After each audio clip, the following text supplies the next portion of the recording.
Evet. Yatır baba, yatır. Aman tanrım git.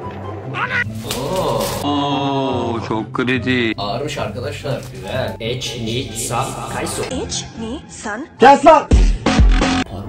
Parmağım kırmızı oldu. Herkese selam, hepiniz hoş geldiniz arkadaşlar. Nasılsınız, iyi misiniz? Umarım iyisinizdir. Bugün Half Gaming Char V5 koltuğumuzun kutu açılışını yapacağız ve tabii ki kurulumunu da göstereceğim size.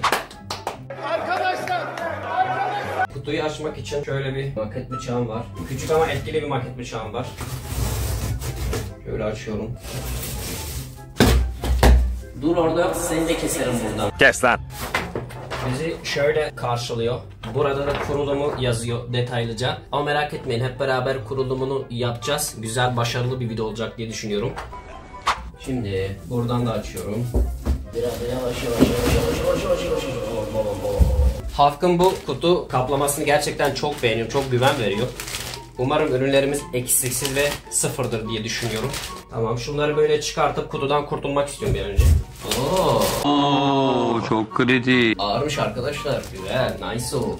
Demek buranın kralı sensin ha. Sen bir gel bakalım buraya. Şimdi ne yapalım isterseniz arkadaşlar? Öncelikle ayaklarını bir yapalım. Kutu içinde kutu var dedim. İsterseniz diğer kutuda ne var onlara da bakalım. Yastığımız burada. Hepsi sarılı bu arada. Küçük yastığımız burada. Alyan seti ve bakım setleri olabilir burada. Koruyucu kapağımız. Hop. 4 çeker tekerleklerimiz. Ne kadar komik. Ve kazanmak artık daha rahat denilen bir kağıdımız var. Seviyorum böyle stickerları. Garanti belgesi arkadaşlar. Burada da stickerlarımız var. Nice o.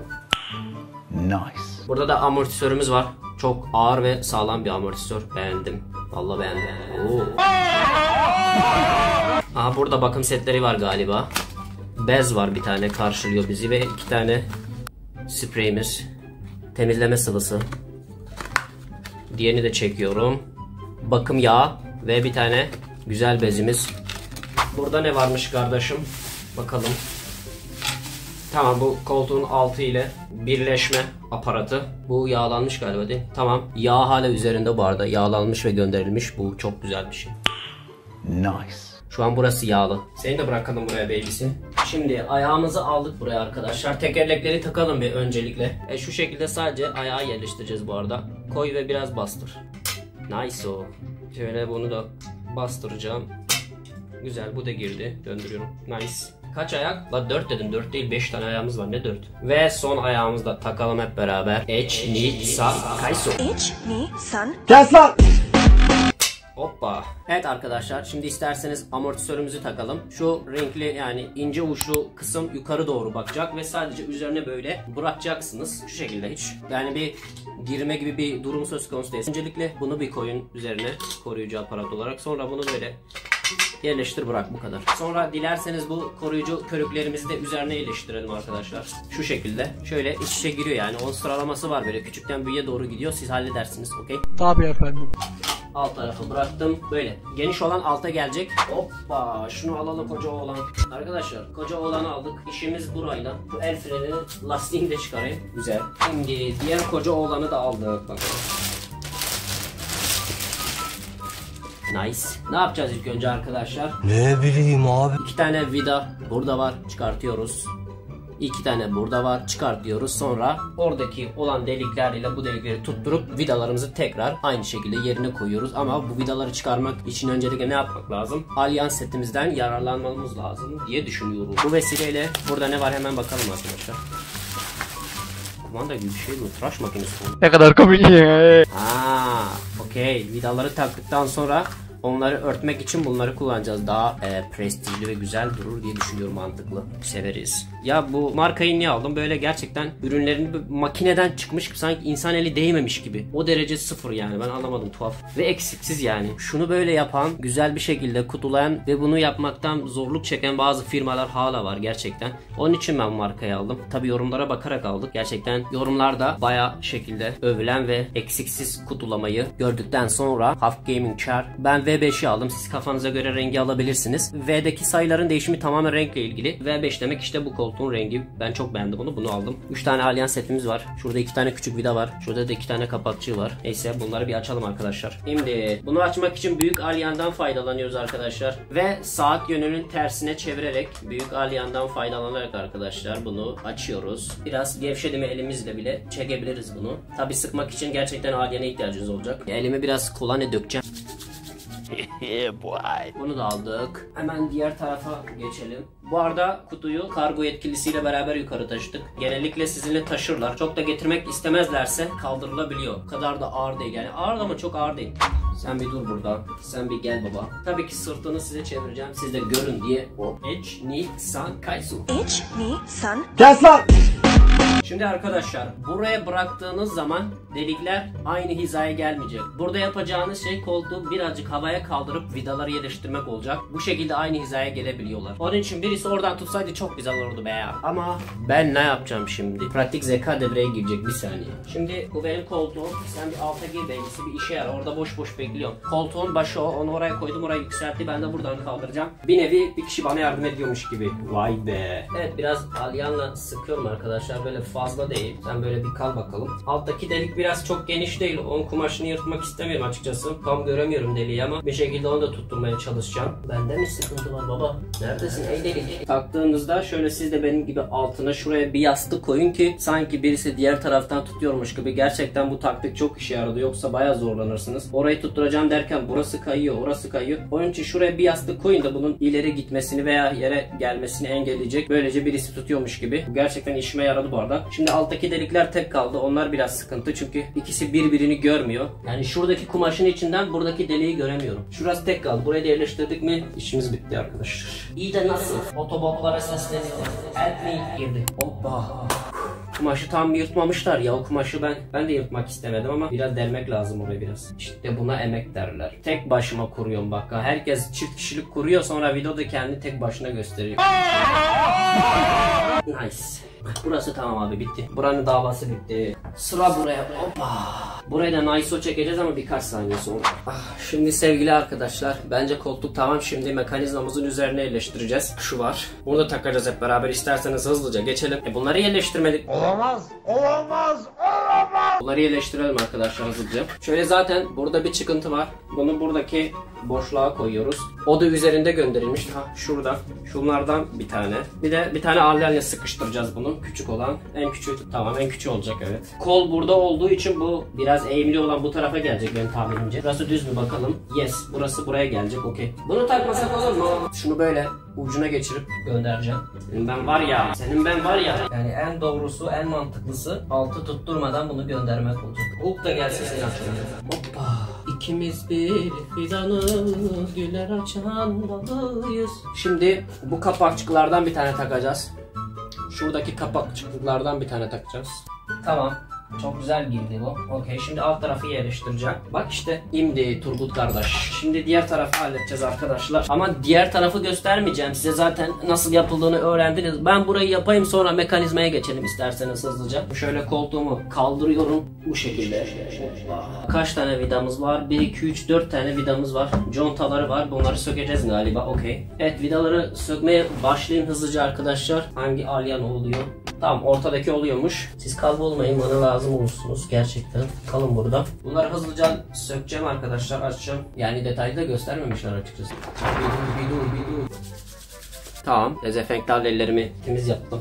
Arkadaşlar şurası koltuğun önü. Şu şekilde görüyorsunuz. Bu arkadaş şöyle buraya gelecek. Bu kırmızı olan buraya geliyor. Okey. Çünkü mantıken böyle olması çok saçma. Bu arkadaş buraya giriyor. Çok saçma. Halbuki şurada olduğu zaman boşta kalıyor. Tam oturduğunuz yerin altında oluyor. Tamam. Bunları şimdi yerleştireceğim şöyle. Şurası hep yağlı. Buraya zarar vermeyin. Yağ gitmesin. Bir tane arkadaşı yerleştirdim. Tamam, bekle sen orada. Keşke hepsi böyle kolay takılsa bunun gibi. Baksanıza ne kadar belli her şey. Tamam, sen de dur burada. Seni alyanla sıkıştıracağım sonra. Burası tamam. Şimdi alttaki vidaları takıyorum. Şimdi bunu iyice sıkıştırıyorum arkadaşlar. Sıra bunda. Parmağım kırmızı oldu. Tamamsın sen. Bir şey değil mi? Alt takımı o kadar sağlam yaptım ki Hulk üzerinde oturabilir. Yani o derece Hulk üzerinde oturur ha. Tamam. İnandım tamam. Evet arkadaşlar, dilerseniz şimdi ayak bölümümüzü oturtup sandalyemizi doğrultmak istiyorum. Şöyle şu arkadaşı aldım ben. Gördüğünüz üzere. Burası altta girecek bu arada.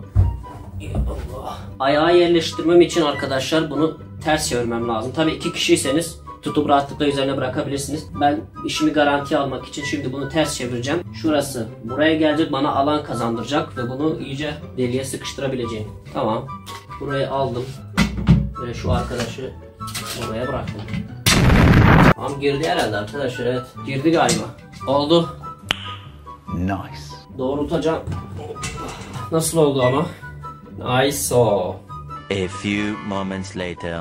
Evet arkadaşlar, koltuğumuzun son görünüşü böyle. Şimdi yastıklarımızı takacağız.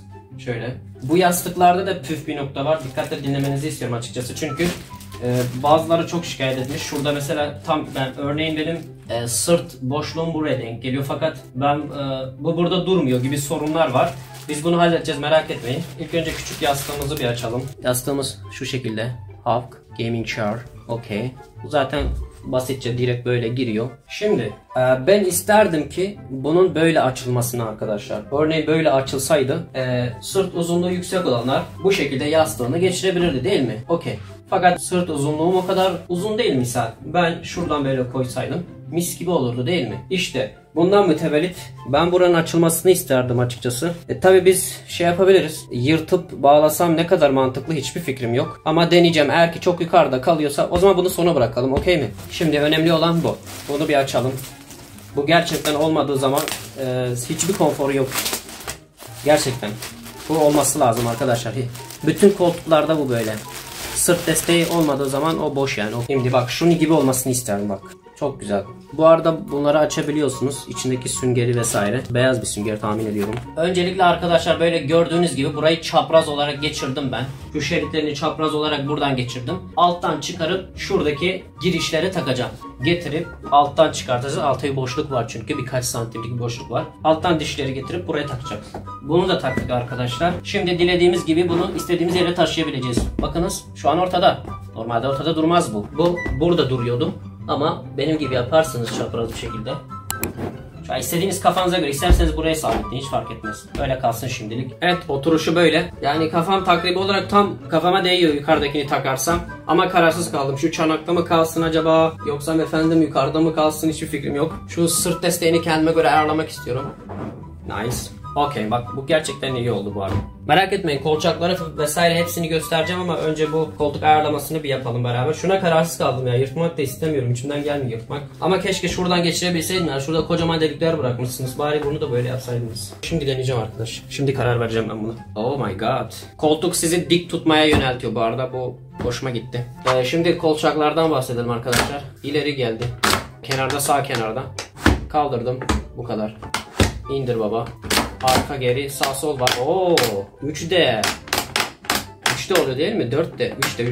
Hadi 4 de olsun. Ne olacak ki? Hepsi gidiyor vallahi. İleri geri. Yukarı. Aşağı. Sağ sol. Felaket. Nice oldu. Yeni de test ediyoruz. Şak şak. Güzel. Nice. Test ediyoruz baba. Oo, nice o. Hoppa. Evet. Gel sağa baba. Sağda bir el freni var. Gerçekten araba gibi. Şunu böyle kaldırdım. Oo, nice o. Dur birazdan 180 yatıracağım. Oo, başım acıyor. Şimdi ben bunu biraz daha yatıracağım, sonra kilitleyeceğim. Okey. Yatır baba, yatır. Nice o. Şimdi kilitlemek istiyorum. Neredesin burada? Aman tanrım git. Ha bak yok. Aşağı kilitliyor. Aşağı mı kilitliyor? Ne bileyim abi. Aşağı kaydırmak kilitliyormuş. Anladım ben. Yukarı kaydırmak o salınım özelliğini veriyor. Yani yukarı getirmek şu sol taraftaki kolu en altta. Salınım özelliği veriyor. Okey. Bak bu salınım özelliği veriyor. O zaman kapatacağız. Ve şimdi yatmayı deneyeceğim. Güzel bence arkadaş. Tamam, daha da yatmıyor bu son. Okey. Sonra bu aşağıda. Evet, aşağıda kilitli kalıyor. Şu an salınım özelliği yok. Bir yukarı kaldıralım. Evet, şu an en yukarıdayım. Gördüğünüz gibi bayağı yükseldim.